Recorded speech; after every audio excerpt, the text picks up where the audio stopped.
Você já parou e se perguntou como é que os carros no Brasil são tão caros? Por que um carro 0 km no Brasil custa quase o valor de uma casa popular? E por que esses valores só vêm subindo ano após ano? Vamos dar um exemplo na prática. O Hyundai Veloster no ano de 2012 saía no seu lançamento por volta de 50 mil reais. Hoje, após 12 anos, o mesmo carro do mesmo ano, com mais de 100 mil quilômetros rodados, simplesmente possui o mesmo valor. Isso é inadmissível, mas podemos usar inúmeros exemplos que vão desde um Celta até Camaro, Mercedes, BMW e outras marcas. E não é só isso, você fica ainda mais estarrecido quando compara o valor dos carros lá fora. Um Onix Plus 0 km, por exemplo, custa mais de 100 mil reais hoje em dia. E por volta de 10 mil reais a menos, você compra uma BMW 330e M Sport 2.0 no Reino Unido, ano 2020. Esse carro no Brasil custa mais de 200 mil reais. Fica ainda mais triste quando você percebe que as pessoas naqueles países ganham o seu dinheiro em moeda local. A renda, por exemplo, de um inglês é pelo menos 5 vezes maior do que a de um brasileiro. Ou seja, ele ganha mais e paga menos por um carro de qualidade muito superior no seu país. Por que os brasileiros se sujeitam a pagar literalmente fortunas por um carro? Por que esse problema ocorre? No vídeo de hoje você vai entender como a indústria automobilística brasileira e o Estado brasileiro fazem o povo de trouxa. Se prepare, pois hoje você vai ver a história não contada dos carros no Brasil. Já compartilhe esse vídeo com todos os seus amigos que gostam de carro. Todos precisam saber disso, para que talvez um dia nós possamos consertar os erros que serão mencionados aqui. Curta o vídeo, comente suas ideias para novos conteúdos aqui no canal e seja muito bem-vindo, mestre. Se acomode, fique bem confortável e aumente o volume. Vamos começar. O mercado automotivo brasileiro já tem mais de um século de existência, mas ainda assim está muito atrás de outros países ao redor do mundo. Nossas fábricas produzem carroças que são inconcebíveis de serem adquiridas em outras nações. E para piorar, nem sequer temos ainda uma marca de carros brasileira. Diante de outros países que começaram no mercado automotivo depois de nós e que estão se saindo muito melhor do que a gente, como a China e a Índia, o Brasil continua tomando decisões que já se mostraram erradas há muito tempo e ainda assim continua insistindo nessas medidas. Por que disso? Quais são essas medidas? Eu vou explicar, mas já adianto que são várias e o principal problema é relacionado ao governo, é óbvio. O primeiro carro motorizado chegou no Brasil no ano de 1891, no Porto de Santos. O modelo era o Peugeot Type 3, encomendado pelo lendário Santos Dumont, um dos inventores do avião. E olha que louco, muitos entusiastas de carro no Brasil vivem falando mal da Peugeot e mal eles sabem que o primeiro carro a chegar em solo tupiniquim foi dessa marca. Ironias da vida, na verdade. Depois, novos modelos chegaram trazidos pelo fundador da Polícia Militar, Tobias de Aguiar, e também por José do Patrocínio. Alguns anos depois, a Ford e a GM trouxeram suas primeiras fábricas para o Brasil, que se instalaram em São Paulo. Desde que essas fábricas botaram o pé no Brasil, o processo de produção de um carro foi sempre o mesmo. Os carros eram apenas montados aqui no Brasil, mas não eram produzidos desde a base. Isso porque as empresas já mandavam as partes dos veículos produzidas em indústrias de lá fora e aqui só faziam a menor e menos complexa parte, que era colocar um monte de gente em um galpão martelando e soldando partes já pré-produzidas. Esse modelo emprega muitas pessoas, mas não gerava valor agregado no longo prazo para o país. Mas tudo bem, naquela época poderíamos dar uma colher de chá, afinal o Brasil era um país que ainda estava se industrializando, já era um começo. Isso se manteve até o meio do século XX, quando tudo mudou e não foi para melhor. Em 1930, Getúlio Vargas assume a presidência do Brasil, acabando com um período que ele mesmo chamava de República Velha e instaurando o Estado Novo. Esse homem é o principal responsável pela total destruição do Brasil. No futuro nós faremos um vídeo somente sobre ele, mas para o vídeo de hoje você deve entender que Vargas criou na mente do brasileiro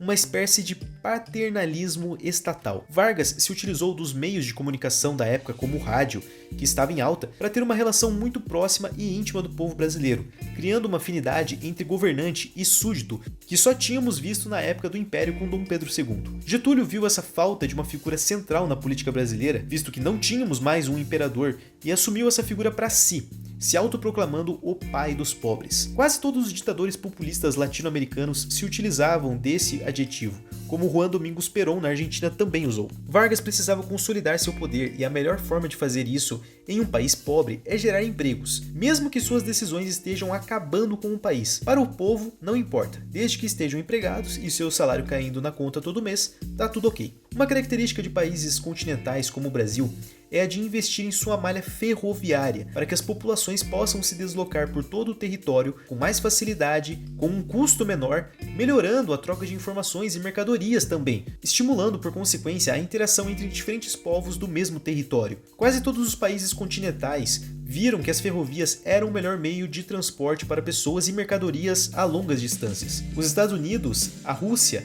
e até mesmo países que não eram tão grandes como o Japão investiram nessa área. E adivinha, o Brasil também seguiu esse exemplo. Durante o século XIX, na época do Brasil Império, milhares de quilômetros de ferrovias eram construídos tanto pela iniciativa privada quanto pela pública, conectando diversas áreas do território nacional. Mas justamente durante o fim do Império, início da República e durante a ditadura de Vargas, a construção de nossa malha ferroviária acabou. Vargas, por outro lado, decidiu investir em rodovias, já que elas eram mais baratas de serem construídas, além de empregar mais pessoas, mesmo que no longo prazo transformasse nosso país menos produtivo, menos competitivo e que aumentasse significativamente o custo de manutenção na infraestrutura e número de acidentes também devido ao alto número de caminhões rodando junto com carros. Desde antes de Vargas, a chamada República do Café com Leite também já estava investindo em rodovias, mas isso se acelerou muito durante a ditadura do ditador populista Getúlio Vargas. Beleza, mestre, legal, mas o que isso tem a ver com os carros no Brasil serem extremamente caros? Vamos lá, Vargas incentivou a criação de rodovias e também estimulou o chamado desenvolvimentismo no setor econômico. O plano era audacioso e até bem intencionado, visando a criação de toda uma linha de produção automobilística no Brasil, com a criação da Companhia Siderúrgica Nacional, a CSN, e a Fábrica Nacional de Motores, a FNM, no estado do Rio de Janeiro. Apesar da ideia ser boa, o inferno está cheio de boas intenções. Esse modelo econômico desenvolvimentista destruiu o Brasil no longo prazo, sendo bem diferente do modelo adotado nos Estados Unidos, Japão ou Coreia do Sul. O desenvolvimentismo é uma escola que ensina que para uma economia se desenvolver, ela deve restringir as importações de produtos que já existem em outros países, estimular via redução de impostos e burocracia, além de crédito subsidiado, ou seja, dinheiro de nós pagadores de impostos, para empresas nacionais, que hoje não conseguem competir com as estrangeiras, mas que no futuro se tornarão competitivas e poderão despontar no mercado internacional. Isso deu certo em vários países ao redor do mundo, como os Estados Unidos, Japão, Coreia do Sul e mais recentemente na China. No entanto, o modelo adotado no Brasil tinha o intuito não de melhorar o país, criando empresas competitivas, como o Japão fez com a Toyota, Honda, Mitsubishi, ou como a Coreia fez com a Samsung, ou como a China fez com a Tencent, BYD e Huawei, mas sim com o intuito político de manter Vargas e seus amiguinhos no poder. O desenvolvimentismo no Brasil foi idealizado por Vargas e mantido pelos seus sucessores, chegando no ápice com a ditadura militar de 64. Esses foram os principais responsáveis por destruir a indústria automobilística no Brasil, mesmo durante o seu nascimento. Aqui as indústrias foram nacionalizadas e estimuladas a produzir carros totalmente originais. Juscelino Kubitschek criou parques industriais com fábricas de montagem, além de uma rede de fornecedores de autopeças e serviços periféricos de infraestrutura. O primeiro carro 100% nacional surgiu em 1956 pela Home, a indústria de tornos e equipamentos agrícolas. Você já deve ter visto esse carro, o Home Isetta, na novela Chocolate com Pimenta. É aquele carro pequenininho que tem a porta que abre pela frente. Um carro minúsculo, mesmo para sua época, com um motor fraco semelhante ao de uma bicicleta, rodas pequenas sem nenhum mínimo acabamento. Isso te lembra de algo contemporâneo? Você imagina que um carro construído em território nacional com mão de obra local deixaria seus preços mais acessíveis? Na verdade, você está totalmente enganado. O governo da época fez um desenvolvimentismo às avessas. Em vez de cortar impostos sobre os materiais para a construção de carros, eles aumentaram os impostos. Em vez de facilitar a importação de insumos e materiais de melhor qualidade vindos do exterior para construir o próprio carro em território nacional, o governo dificultou a importação desses materiais, com as fábricas sendo obrigadas a usar materiais antiquados que mantinham a baixa qualidade dos produtos. Quem lembra do Gurgel utilizando fibra em seus carros? Pois ele não tinha como usar alumínio ou aço, já que era caro demais. Com o passar dos anos, essa indústria não conseguia se manter de pé, visto que produzia carros ainda muito caros para serem adquiridos pela maior parte do público do Brasil, e seus carros eram de péssima qualidade. Nenhum estrangeiro se sujeitaria a comprar um carro em pleno 2024 que ainda possuísse manivelas para abrir as janelas. Com essa acomodação da indústria por décadas, as empresas se acostumaram a oferecer carros horríveis com preços altos. Suas margens permanecem sendo bem maiores do que a de outros países ao redor do mundo, e o gap tecnológico nessa frota é imenso. Vamos mais alguns exemplos. A injeção eletrônica só chegou ao mercado brasileiro em 1993,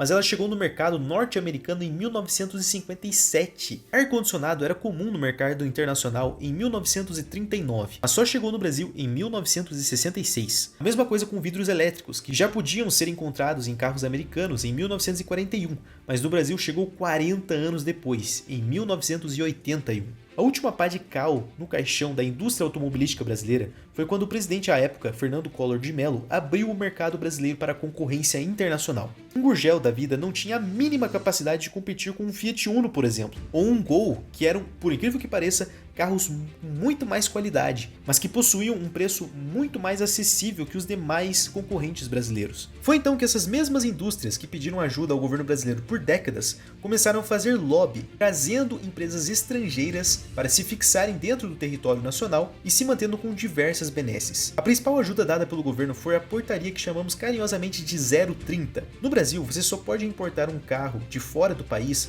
caso ele seja 0 km ou tenha pelo menos 30 anos. A desculpa dada é que, adivinha, as montadoras nacionais não conseguiriam competir com o mercado estrangeiro, gerando um excesso de carros usados no mercado. Uma indústria protegida há mais de 70 anos que ainda precisa de ajuda do governo para andar com as próprias pernas.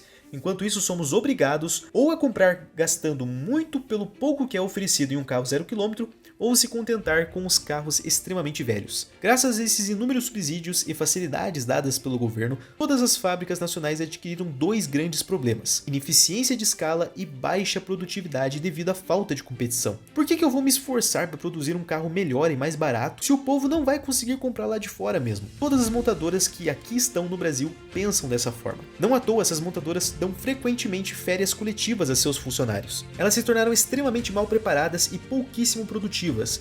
Um exemplo para vocês terem uma noção é essa. Isso aqui que vocês estão vendo é a fábrica da Land Rover em Itatiaia, no Rio de Janeiro. Essa fábrica produz uma média de 3.000 carros por ano. Mas a mesma fábrica da Land Rover, na Eslováquia, um dos países mais pobres da Europa, produz 3.000 carros da Land Rover por semana. Somando todos os impostos que o Brasil possui, a carga tributária pode representar mais de 60% do valor de um veículo. Isso é muito imposto. Mas esse foi o intuito desde o princípio: proteger os monopólios que existem no Brasil, ora de empresas brasileiras, ora de empresas estrangeiras, mas não deixar com que o povo consiga comprar sem pagar um montante exorbitante para sustentar o governo. Nesse quesito, o protecionismo brasileiro é muito eficiente. Obrigue o seu povo a pagar o carro mais caro do mundo e ao mesmo tempo financie com esse dinheiro as montadoras que já estão em território nacional. Proíba a importação de usados mais acessíveis do exterior e se esbalde com os impostos que vão te sustentar ao longo de sua vida como político. Essa é a ridícula indústria automotiva de nosso país. Mas como podemos mudar isso? Já vou adiantando para você que isso é quase impossível, pois reduzir impostos está fora de cogitação para qualquer governo no Brasil.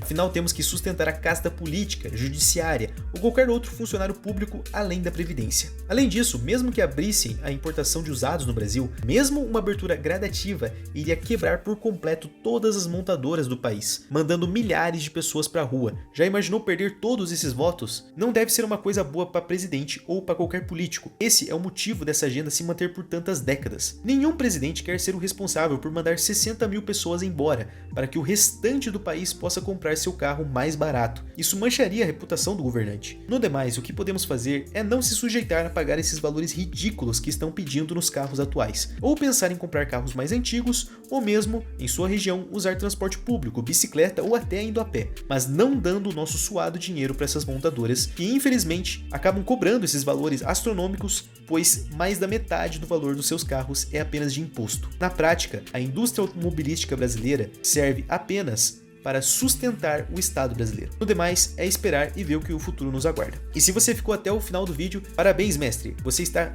no caminho para se tornar um mestre em economia assim como nós. Então não se esqueça de curtir o vídeo, se inscrever no canal, ativar o sininho para receber as notificações dos próximos vídeos. Estamos com a meta de bater os primeiros 1.000 inscritos o mais breve possível, então já compartilhe esse vídeo aí com todo mundo que você conhece. E não se esqueça agora de assistir o vídeo que eu gravei recentemente falando o porquê que os carros elétricos não são o futuro. Você vai gostar bastante desse conteúdo. Muito obrigado, fique com Deus, mestre, e até mais.